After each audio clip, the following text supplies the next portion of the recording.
Hi everybody, Norman Van Aken here with the Treasure Book series. I guess I don't often do contemporary chefs, but today's going to be different. I do my share of contemporary chefs, but I feel like there's so many people that have come and taught me that go back a few generations that I want to honor first and foremost. But there are people of my generation, and this particular chef is of my generation, that also have written extraordinary cookbooks that have become treasure books for me. And one such person is based in New York City, where he's been based for as long as I've been based in Florida, and his name is Alfred Portale. And this is his book, Alfred Portale's 12 Seasons Cookbook. Let's see when this book came out. It's been out a while. And that's no reason to think, well, why should I get a book that's been out such a long time? Because it stands up to time, that's why. And this one does stand up to time. Now, if I could just see when it came out. Gosh, oh, 2000, copyright 2000. Thank you, eyeballs, for working. Alfred Portale, let's go back a ways. I've been hearing about Alfred Portale for a number of years before I went to his restaurant then, the Gotham Bar and Grill in New York City, famous restaurant, and probably was in business for 30 years or more. People loved that restaurant. People made a lot out of his elevated, and I mean that not in a metaphorical sense, but in an actual sense of the height of his food. He constructed food in a very careful way, a jeweler's-like precision for mounting the food up. I get it. I understand it. It is not just for looks. It has to do with how you are going to experience different textures and different flavors by arranging them correctly. When people ask me about that with some derision, I say, think about a properly made BLT club sandwich and why that works. But I digress. When my first cookbook came out, it was in 1988, and we went on book tour from coast to coast.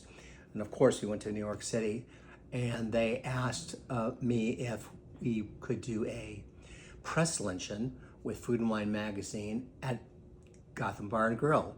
Of course, I said yes. I believe it was Susan Weiler that was working for Food and Wine magazine when we dined there that afternoon.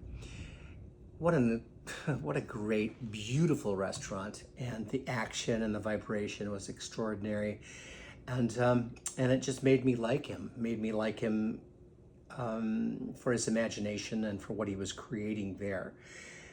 He came to Florida, and we did a number of the South Beach Wine and Food Festivals over the years. Janet and I went back, not on a press junket, but just went back to enjoy the restaurant from time to time when we'd have business in New York City.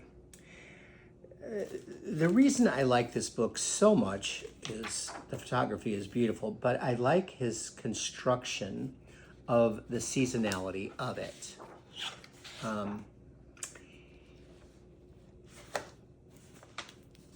This is a document that we use in our restaurant, and I learned of this first well before Alfred's book came out. It had to do with the Chez Panisse menu cookbook. Alice Waters put in something like this toward the back of the book. I imagine with Jeremiah's help. Who knows? Cooking with the Seasons. And when I was given that book in 1982 by Gordon Sinclair, Charlie had just started working with me, and we looked at this thing, and I said, we've got to do our version of it. Seasonality, of course, is different as you move from one climate to another climate. The seasonality of California is certainly much different than the seasonality for South Florida, as is the seasonality for where Alfred is in New York City. But I highly recommend you get something like this for wherever you live and follow the seasonality. Look at this. Come on in, camera lady. The contents of this book and the chapters are arranged by every month out of the year. Because he lives in New York City, He starts with May, not January, and he calls it the Big Bang of the culinary year. Why? Because this is when the dormant months of winter leave us and spring arrives with a blast, or a bang, as he puts it, and so on. June, summer settles in. July, birthdays and barbecues. It's thematic. You get it. As a cookbook reader, you could easily understand what the author's intending. We move to October. Things are cooling down. Sweater weather. Giving thanks. And then it goes on. As I said early, the photography is magnificent. The doability of the restaurant, the recipes, is magnificent. I mean, I did talk about his presentations at the restaurant, but Alfred sensibly creates a book for the home cook. And I bet, since this book is now 25 years old, I bet you could get this on a website like Thrift Books for a song. And you should. I mean, these recipes still matter.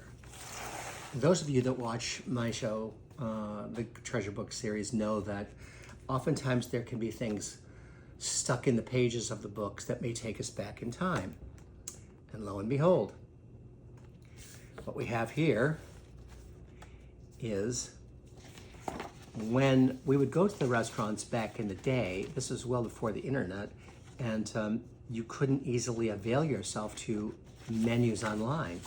And so, of course, being well behaved, we would always ask the captain or the server or the chef if they would mind if we took a souvenir home with us. And apparently they said no problem, because here is a menu. I wish the date were on it.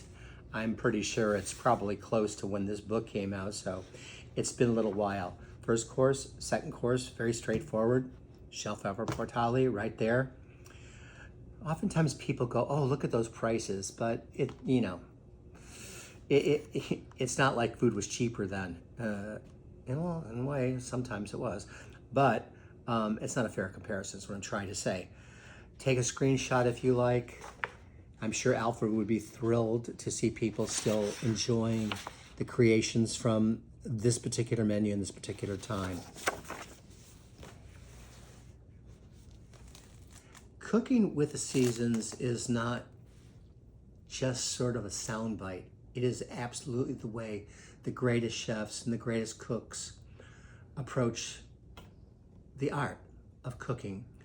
Jeremiah Tower, one of my mentor friends and heroes and friends, is on Substack. You got to follow him also. Just yesterday, he was talking about complexity, or the over complexity of food by a lot of chefs versus finding the deep flavors of Mother Nature.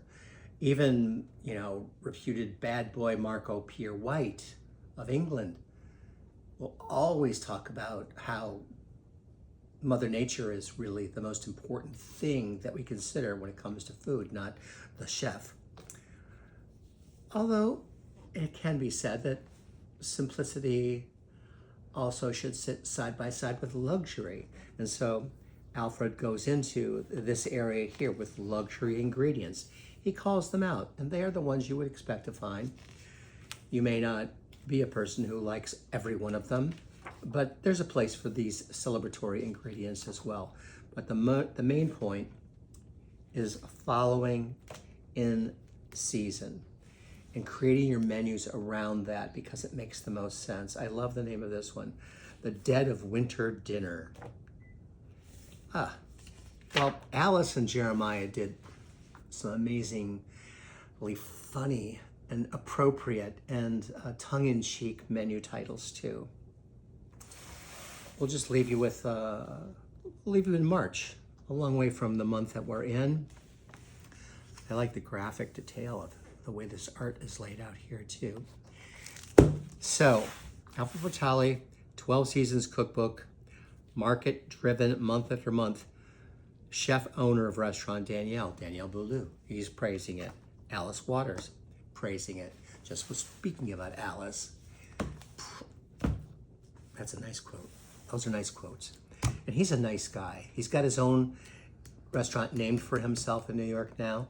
I can't wait to get there and see what he's got going, because chefs evolve and chefs continue to put their heart and soul into what they do all the time, seasonally in this case. God bless him. Thanks, everyone. I'll talk to you again soon. Have a great night, and let's eat together, cook together soon. Bye-bye.